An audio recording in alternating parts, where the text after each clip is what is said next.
काला साया। यूं तो बनारस घाट अपनी खूबसूरती के लिए बहुत प्रचलित है, पर घाट के किनारे कई राज लिए बैठे हैं।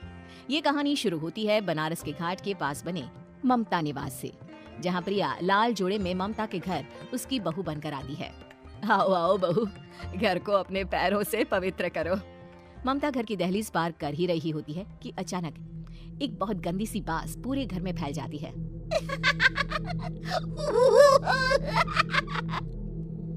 ये बदबू और ये आवाजें, ये कौन हंस रहा है माँ? अब ये पड़ोसी ना हमारे थोड़े अलग से है। कहाँ हम शाकाहारी और ये मांस मच्छी खाने वाले। छोड़, तू ध्यान मत दे और गृह प्रवेश कर। और हाँ बहू, अपनी सास की एक बात हमेशा याद रखना, इन पड़ोसियों से तो कभी बात नहीं करेगी। अच्छे लोग नहीं है ये। अपनी सास की ये बात मानेगी ना बेटा? हाँ माँ, जो आपकी मर्जी, मैं उनसे बात नहीं करूंगी। अगले दिन प्रिया अपनी पहली रसोई बनाने रसोई घर में जाती है। ये छोकी बात तो नाक में जा रही है। एक काम करती हूँ, खिड़की खोल देती हूँ। प्रिया खिड़की खोलने जाती है। इतने जाले, लगता है इस खिड़की को कभी खोला ही नहीं गया। पर ऐसा क्यों? ओह, नॉन वेज की स्मेल आती होगी ना। 2 मिनट के लिए खोल लेती हूँ, फिर बंद कर दूंगी। प्रिया खिड़की खोलती है। खिड़की खोलते ही उसकी नजर सामने वाले घर की खिड़की पर पड़ती है, जहाँ एक लड़की खड़ी होती है। हाथों में मेहंदी, लाल रंग की साड़ी, बिल्कुल सजी धजी, मानो प्रिया की तरह ही वो भी नई नवेली बहू हो। वो प्रिया को देखकर मुस्कुराती है। हे भगवान, माँ ने तो इनसे बात करने को मना किया था। प्रिया फौरन ही खिड़की बंद कर देती है और तवे पर चढ़े रोटी की ओर देखने लगती है, पर वहाँ रोटी न होकर मछली पड़ी होती है। ये क्या? पहली ही रसोई में इतनी बड़ी गलती। हे भगवान, अब मैं क्या करूं? प्रिया बहुत डर जाती है और फौरन रसोई की सफाई करने और फिर सभी के लिए खाना बनाने लग जाती है। जब वो सबको खाना परोसती है, सब तो ठीक है, मैं बेकार में चिंता कर रही थी। हे भगवान, ऐसे ही बस अपनी कृपा बनाए रखना। रात के वक्त जब सब सो रहे होते हैं, तब प्रिया को पायल की आवाज सुनाई देती है, जिससे उसकी आंख खुल जाती है। ये पायल की आवाज कहाँ से आ रही है? प्रिया उठकर उस आवाज के पीछे छत की सीढ़ियों तक जाती है। तभी उसे बच्चे के रोने की आवाज आती है। प्रिया छत पर जाती है तो क्या देखती है? वही लाल साड़ी वाली लड़की अपनी गोद में एक नवजात बच्चे को घुमा घुमा कर सुला रही है। तभी प्रिया की नजर उसके पेट पर पड़ती है। ओह गॉड, ये तो प्रेग्नेंट भी है। सुनिए, बच्चा सो नहीं रहा है क्या? मैं कुछ मदद करूं? नहीं नहीं, आपके घर वालों को अच्छा नहीं लगेगा, मैं संभाल लूंगी। स्नेहा की गोद से बच्चा हाथ मारकर प्रिया की गोद में आने को छटपटाने लगता है। दोनों घर अगल बगल में बने होने के कारण प्रिया उस बच्चे को गोद में ले लेती है। प्रिया के पास आते ही वो सो जाता है। बच्चे का वो स्पर्श रात भर प्रिया भूल नहीं पाती और अगली सुबह वो छत पर कपड़े सुखा रही होती है। तभी उसे एक औरत इशारा करके बुलाती है। स्नेहा कह रही थी बाबू तुम्हारी गोद में आते ही सो गया। मैं गौरी, स्नेहा की माँ हूँ। बहू, घर आना, बाबू को खिला भी लेना। शाम को जब घर पर कोई नहीं रहता, बच्चे से मिलने के लिए प्रिया छिपकर अपनी पड़ोसन के घर चली जाती है और कुछ देर बच्चे को खिलाकर वापस लौट आती है।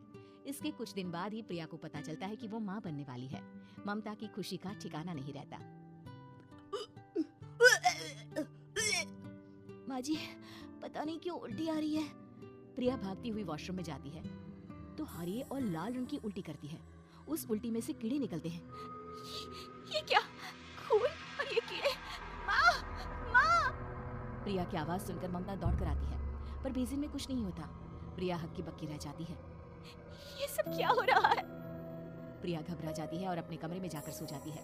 डर के कारण वो इतनी थक जाती है कि उसकी आंख लग जाती है। तब उसे ऐसा लगता है उसके पेट पर मानो कोई बैठा हुआ हो। कौन हो? प्रिया के पेट पर एक 5 महीने की बच्ची बैठी हुई थी, जो बुरी तरह जली हुई थी। माँ, तुम ही मुझे लाई ना अपने पेट में? मैं तुम्हारी माँ नहीं हूँ। कौन हो तुम? माँ, देखो मैं जल गई बुरी तरह से। 6 महीने पेट में रहने को भी मुझे नहीं मिला। सहला दो ना माँ। बचाओ! बचाओ! माँ! ममता दौड़कर कमरे में आती है। प्रिया की बातें सुनकर वो सब समझ जाती है। तू कहीं बगल वाले घर में तो नहीं जाकर आई ना बहू? मुझे माफ कर दो, मैं गई थी माँ। उस घर में सब मरे हुए हैं बहू। कई साल पहले स्नेहा उस घर में बहू बनकर आई थी। कुछ ही दिन में वो एक बच्चे को जन्म देने वाली थी। पूरा घर बच्चे के आने की खुशी में खोया था कि एक दिन अचानक उस घर में आग लग गई। सब बुरी तरह जलकर मर गए। गौरी आज भी दादी बनने का इंतजार कर रही है और इसीलिए स्नेहा ने अपना जन्मा बच्चा तुम्हारी कोख में डाल दिया। ममता ये कह रही होती है कि पीछे से उसके पैरों को एक बच्चा पकड़ लेता है। दादी दादी। माँ, स्नेहा की गोद में यही बच्चा था। ये बच्चा कौन है फिर? तेरी मौत है। तेरी भी दादी। जिस चीज का ममता को डर था वही हो गया। ममता निवास के ऊपर मौत ने चादर बिछा दी थी। प्रिया का पेट ऐसे बढ़ जाता है मानो 9 महीने का हो। 2 हाथ उसके पेट से बाहर निकलते हैं। बहू, संतोष को फोन कर, किसी पंडित जी को बुला बहू। प्रिया का पति भागता हुआ घर आता है। ये तो होना ही था माँ। तेरा पाप तेरे सामने आ गया तो तू सह नहीं पा रही है। स्नेहा घर में आग लगी नहीं थी, माँ ने लगाई थी, प्रॉपर्टी की लालच में। और वो बच्चा मेरी पहली पत्नी का बच्चा है, मेरा बेटा, जो कि उस आग की चपेट का शिकार हो गया था। मैंने तुमसे ये सब माँ के कहने पर छुपाया था। मुझे माफ कर दो प्रिया। तुम अगर चाहो तो यहाँ से जा सकती हो। मैं तुम्हें किसी भी बंधन में रखना नहीं चाहता। मेरी शादी हुई है आपसे, मैं आपको छोड़ नहीं सकती, पर उससे पहले हमें स्नेहा, उसकी माँ और बच्चे की आत्मा की शांति करवानी होगी। संतोष और ममता गौरी के घर जाते हैं। अंदर सब कुछ जला हुआ होता है। जमीन पर जली हुई लाशें बिखरी हुई थी। ममता रो रो कर अपनी करने की माफी गौरी से मांगती है। प्रिया स्नेहा के घर वालों का अंतिम संस्कार करवा देती है और ममता निवास फिर से आत्माओं के साए से मुक्त हो जाता है।